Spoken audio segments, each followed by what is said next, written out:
Hello, welcome back to my channel. இன்றைக்கி night dinner பார்த்திங்கன்னா சப்பாத்தியும் குருமாவும் தான். ஸோ அதனால் கோதுமை மாவு ஒரு 1/2 கிலோ எடுத்துக்கிட்டேன்.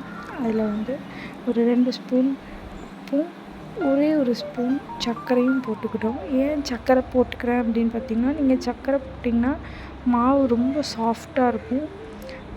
நல்லா சப்பாத்தி வந்து நல்ல பஞ்சு மாதிரி இருக்கும். ஸோ ட்ரை பண்ணி பாருங்கள்.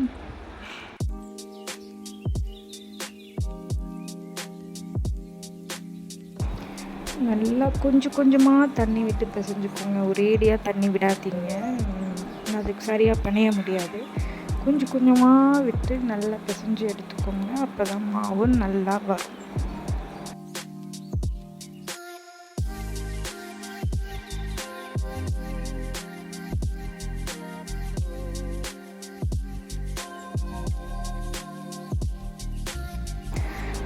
ஒரு வழியாக கஷ்டப்பட்டு பிசைஞ்சாச்சு. ஸோ எப்படி பிசைஞ்சாலும் நல்லா 2 கை வச்சு பிசைஞ்சால் மட்டும்தான் மாவு நல்லா சாஃப்டாக வரும்.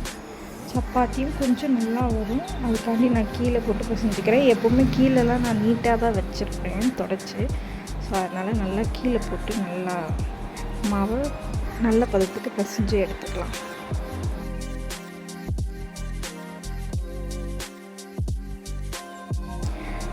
நெக்ஸ்ட்டு குருமா வைக்க போகிறேன். அதுக்கு முன்னாடி மாவு பிணைஞ்ச உடனே கொஞ்சமாக ஆயில் விட்டு வச்சுருங்க.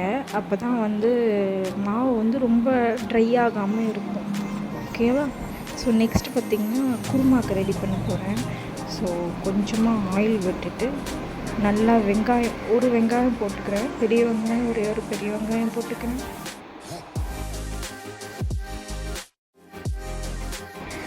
அப்புறம் பார்த்திங்கன்னா இஞ்சி பூண்டு பேஸ்ட்டு கொஞ்சம் போட்டுக்கிறேன். நான் எப்போவுமே இடித்து தான் போடுவேன். அரைச்சி போடுறது நான் அவ்வளோ இது பண்ண மாட்டேன். நான் இடிச்சிட்டு போட்டுக்குவேன். அப்படி அதுதான் ஒரு மாதிரி டேஸ்ட்டாக இருக்க மாதிரி எனக்கு தோணுது. நீங்கள் அரைச்சி கூட போட்டுக்கோங்க. நெக்ஸ்ட்டு பார்த்திங்கன்னா தக்காளி போட்டுக்கிறேன். தக்காளி போட்டுட்டு கொஞ்சமாக உப்பு போட்டிங்கன்னா சீக்கிரமாக தக்காளி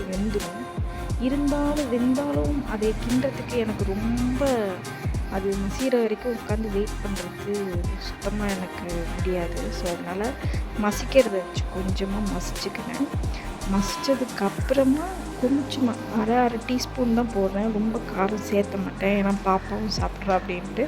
ஸோ 1/2 டீஸ்பூன் மிளகாத்தூள், 1/2 teaspoon chicken masala, 1/2 teaspoon mutton masala போட்டுக்கிறேன். நெக்ஸ்ட்டு பார்த்திங்கன்னா இது வந்து எல்லா பருப்பு வகையும் இருக்கும். நான் ஊற வச்சுருக்கேன், காலையிலே ஊற வச்சுட்டேன். எல்லா பருப்பு வகையும் இருக்கும். ஸோ அதையும் போட்டுக்கிறேன். அண்ட் கொஞ்சமாக சோயாவும் போட்டுட்டு நல்லா கிண்டிட்டு தண்ணியை ஊற்றிட்டு கிண்டிட்டு மூடி வச்சுருங்க. விசில் வர வரைக்கும் நல்லா வேகணும்.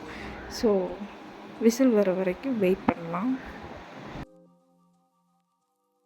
நெக்ஸ்ட்டு பார்த்திங்கன்னா நான் தேங்காய் எடுத்துக்கிறேன். குருமாக்கு தேங்காய் ஒரு 1/2 மூடி தேங்காய் எடுத்துக்கிறேன். தேங்காய் கூட கொஞ்சமாக பொட்டுக்கடலையும் போட்டு அரைச்சிட்டு நீங்கள் ஊற்றி ட்ரை பண்ணி பாருங்கள். ரொம்ப டேஸ்ட்டாக இருக்கும். அண்ட் கிரேவி நல்லா திக்காகவும் வரும். ஸோ இந்த மாதிரி நீங்கள் ட்ரை பண்ணி பாருங்கள்.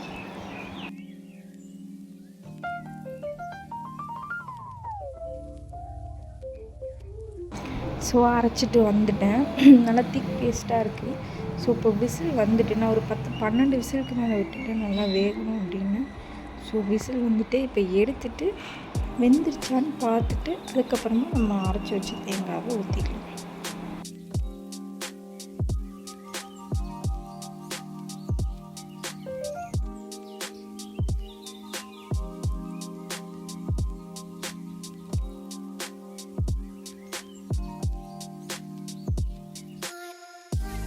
ஸோ நான் இப்போ என்ன பண்ண போகிறேன்னா மறுபடியும் அடுப்பில் வச்சு ஒரு 4 விசில் இல்லாட்டி ஒரு 5 விசில் அந்த மாதிரி விட்டு எடுத்துக்கலாம். ஸோ குருமா நீங்கள் இந்த மாதிரி எல்லாம் வெட்டி வச்சிட்டிங்கன்னா 10 நிமிஷத்தில் குருமா ரெடி ஆகிடும். ஸோ நெக்ஸ்ட்டு பார்த்திங்கன்னா மாவை சின்ன சின்ன உருண்டையாக எடுத்துக்கலாம். எடுத்துகிட்டு சப்பாத்தி போட்டுடலாம்.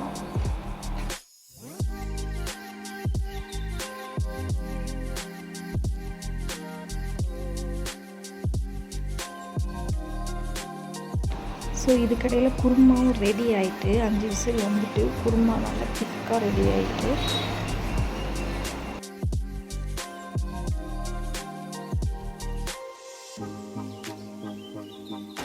ஸோ இப்போ சப்பாத்தி போட்டுக்கலாம். நான் வெயிட் லாஸ் சேலஞ்ச் வீடியோ போடுறேன் அப்படின்னு சொல்லிட்டு முதல் வீடியோலேயே போட்டிருந்தேன். நெக்ஸ்ட்டு டியூஸ்டேலேருந்து கண்டிப்பாக வீடியோ வரும். ஸோ கொஞ்சம் ஹெல்த் பிரச்சனை இருக்கிறனால நான் வீடியோ போடலை. கண்டிப்பாக டியூஸ்டேலேருந்து புதன்கிழமையிலேருந்து கண்டிப்பாக வீடியோ வரும்.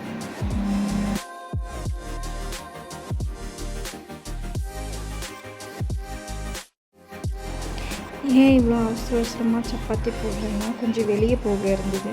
ஸோ போட்டு வச்சுட்டு அம்பை போய் கொஞ்சம் வீட்டுக்கு திங்ஸ் எல்லாம் வாங்கணும். சரி போட்டு வச்சுட்டு போயிடலாம் அப்படின்னு சொல்லிட்டு தான் அவசரமாக போட்டுட்ருக்கேன்.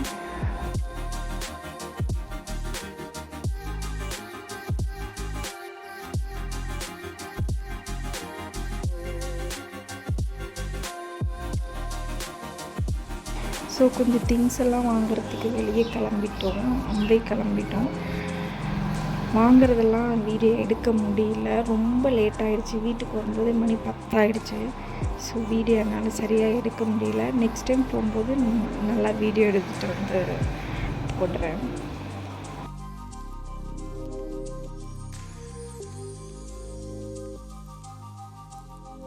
எங்கள் ஊரில் அம்பை பஸ் ஸ்டாண்டு இப்படி தான் இருக்கும். அம்பைனா அம்பாசமுத்திரம் பஸ் ஸ்டாண்டு இப்படி தான் இருக்கும்.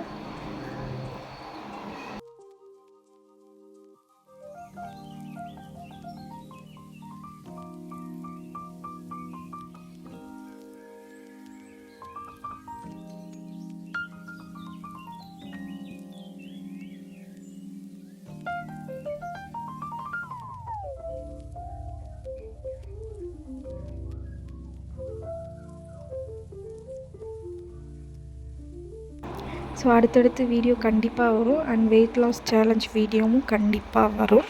ஸோ அதுக்காக சப்ஸ்கிரைப் பண்ணிக்கோங்க மறக்காமல்.